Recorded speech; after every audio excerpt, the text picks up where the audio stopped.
কাঞ্চনপুরে ADC vote গণনা শান্তিপূর্ণভাবে সম্পূর্ণ। কড়া নিরাপত্তার মধ্যে দুই আসনের ফল প্রকাশ। ৩ নম্বর দশদা কাঞ্চনপুর আসনের বিজেপি শৈলেন্দ্রনাথ ১৩,২৭৭ ভোটে জয়ী। অন্যদিকে ১ নম্বর দামচড়া জম্পুই আসন টিপ্রামাথার ভবরঞ্জন রিয়াং ১২,৬৭০ ভোটে বিজয়ী।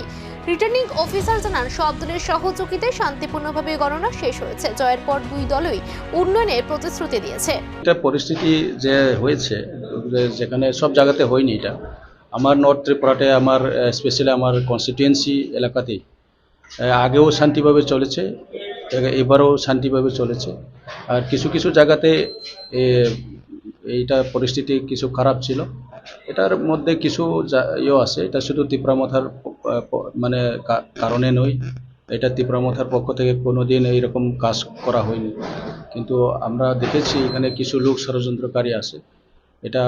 এটার কারণে পাবলিক এটা জবাব দিয়েছে। প্রথমে কি বলছেন চিফ, আমাদের মাননীয় মুখ্যমন্ত্রী বলেছেন যে ২৮টা সিটে ২৮টা ওনারা জয়ী করে নিব, কিন্তু লাস্টে রেজাল্টে আমরা দেখতে পেলাম যে আমাদের যে ত্রিপুরামাথা পার্টি, মহারাজার পার্টিটি ম্যাক্সিমাম সিট মানে আমরা দখল করেছি।